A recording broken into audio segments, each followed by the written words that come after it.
मेहरानगढ़ दुर्ग बोल रहा हूँ। मेहरानगढ़ दुर्ग की भव्यता का अंदाजा इसी से लगाया जा सकता है कि यह जोधपुर शहर के धरातल से 112 मीटर की ऊंचाई पर है। यह दुर्ग चारों ओर से अभेद प्राचीरों से घिरा हुआ है। यह दुर्ग बारीक नक्काशी और विशाल प्रांगण के लिए दुनिया भर में जाना जाता है। इस दुर्ग की भीतरी परिसर में अनेक महल और मंदिर बने हुए हैं। एक घुमावदार घाटी और सड़क से यह दुर्ग जोधपुर शहर से जुड़ता है।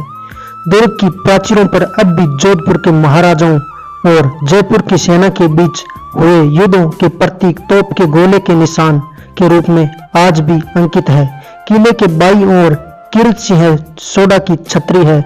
यह एक योद्धा था जिसने किले की रक्षा के लिए अपनी जान न्यौछावर कर दी थी। यहाँ के राजा मान सिंह ने अपनी विजयों की स्मृति में 7 दरवाजे बनाए थे। जयपुर और बीकानेर के शासकों के हराने के उपलक्ष्य में इन जयपोल दुर्ग का निर्माण करवाया था।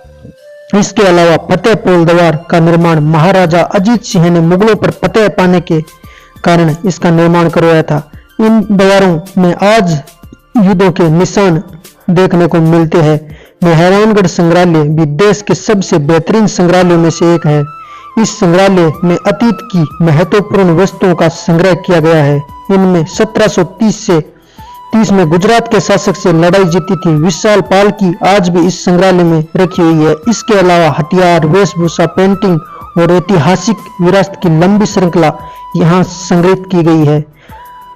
कामयाब अंग्रेजी फिल्म डार्क नाइट के कुछ हिस्से भी मेहरानगढ़ में फिल्माए जाने के बाद यह हॉलीवुड के लिए एक शानदार डेस्टिनेशन बन गया है। यहाँ ब्रूस वेन को कैद करने, जेल पर हमला करने आदि के दृश्य फिल्माए गए हैं। मेहरानगढ़ का इतिहास। जोधपुर नगर राव जोधा ने बसाया था। इन्होंने यहाँ 1438 से 1488 तक लंबे समय तक शासन किया। वे रावल के 24 पुत्रों में से एक थे। चारों ओर शत्रुओं से घिरे होने के कारण इन्होंने जोधपुर को राजधानी को किसी सुरक्षित स्थान पर स्थानांतरित करने की योजना बनाई। वे मानते थे कि मंडोर का किला जोधपुर की सुरक्षा करने में पर्याप्त नहीं है। राव सामरा के बाद उनके पुत्र राव नारा ने जोधपुर की कमान संभाली और पूरे मेवाड़ को मंडोर की छत्र छाया के नीचे सुरक्षित किया। राव जोधा ने राव नारा को दीवान का किताब दिया। राव नारा की मदद से जोधा ने 12 मई 1459 को मेहरानगढ़ की नींव रखी। यह दुर्ग मंडोर से 9 किलोमीटर दूरी पर दक्षिण में बोर चिरैया पहाड़ी पर बना हुआ है। कहा जाता है कि उस पहाड़ी पर पक्षियों के स्वामी चिरैया का राजा था। महल की नींव पड़ जाने के बाद चिरैया को यहाँ विस्थापित होना पड़ा। इस पर चिरैया ने यहाँ हमेशा सूखा पड़ने का श्राप दिया था। कहा जाता है कि उसके बाद कई वर्षों तक यहाँ सूखा पड़ा। तब राव ने एक मंदिर बनाकर श्राप से मुक्त पाई। इस दुर्ग के बारे में यह भी कहा जाता है कि यहाँ एक व्यक्ति राजाराम मेघवाल की समाधि भी है, जिसको दुर्ग बनाते समय नींव में जिंदा चुनवाया गया था।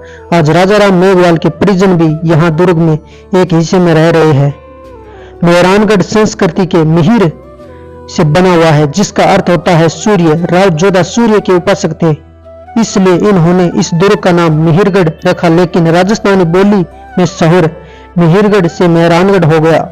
राठौड़ अपने आप को सूर्य वंशज मानते थे। किले के मूल भाग का निर्माण जोधपुर के संस्थापक राव जोधा ने 1459 में कराया था। इसके बाद 1538 से 1578 तक शासन में रहे जसवंत सिंह ने किले का विस्तार किया।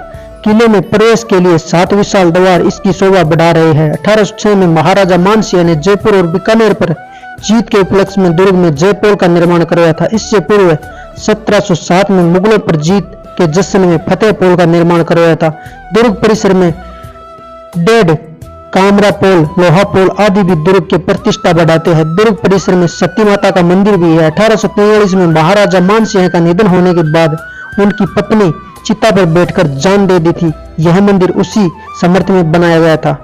किले के अंदर कई शानदार महल स्मारक बने हुए हैं। इनमें मोती महल, फूल महल, शीश महल, सलेह खाना, दौलत खाना उल्लेखनीय है। यहाँ स्थित संग्रहालय जोधपुर के शासकों और राज परिवार द्वारा इस्तेमाल की जाने वाली शाही वस्तुओं के अलावा युद्ध में काम आने वाले औजार, हथियार भी संग्रहित किया गया है। संग्रहालय को देखने में अपने आप को इतिहास की खिड़की में झांकने जैसा है। मोती महल मेहरानगढ़ पर 1595 से 1619 के दौरान शासन करने वाले राजा सूर सिंह ने मोती महल का निर्माण करवाया था। मोती महल वर्तमान में संग्रहालय बनाया गया है। शीश महल राजस्थान में कई विशाल दुर्गों में शीश महल बने हुए हैं। मेहरानगढ़ के शीश महल को अन्य सभी महलों में सबसे अच्छा माना जाता है। जयपुर के शीश महल से इसकी तुलना की जाती है, जो राजपूत शैली और स्थापत्य कला का एक अच्छा उदाहरण है। फूल महल का निर्माण मेहरानगढ़ पर 1724 से 1749 तक राज करने वाले महाराजा अभय सिंह ने बनवाया था। यह एक ऐसा महल था जिसमें खुशी के अवसर पर राज परिवार एक तरह हुआ करते थे और यहाँ पर खुशियां मनाई जाती थी। तख्त विलास यह महल राजा तख्त सिंह की आराम गाह थी। 1843 से 1873 तक शासन करने वाले तख्त सिंह ने इसका निर्माण करवाया था। चामुंडा देवी मंदिर जोधपुर के शासक देवी उपासक थे, इसलिए दुर्ग में देवी का मंदिर भी है। यहाँ का सबसे खास देवी मंदिर चामुंडा माता है। राजा जोधा चामुंडा देवी के विशेष उपासक थे। 1460 में पुरानी राजधानी मंदोर से यह मूर्ति यहाँ लाकर स्थापित की गई। उल्लेखनीय चामुंडा देवी मंदोर के परिहार शासकों की कुल देवी रही थी। राव जोधा भी चामुंडा देवी के अपना इष्ट देवी मानते थे और रोजाना उसकी पूजा अर्चना किया करते थे। तो दोस्तों, मेरे मेहरानगढ़ दुर्ग के बारे में आपको जानकारी कैसी लगी? अगर जानकारी पसंद आई है तो अपने दोस्तों को वीडियो को शेयर करें और यूट्यूब चैनल को सब्सक्राइब जरूर करें। हम मिलते हैं किसी तड़कते भड़कते नेक्स्ट वीडियो में। तब तक के लिए जय हिंद, बाय बाय।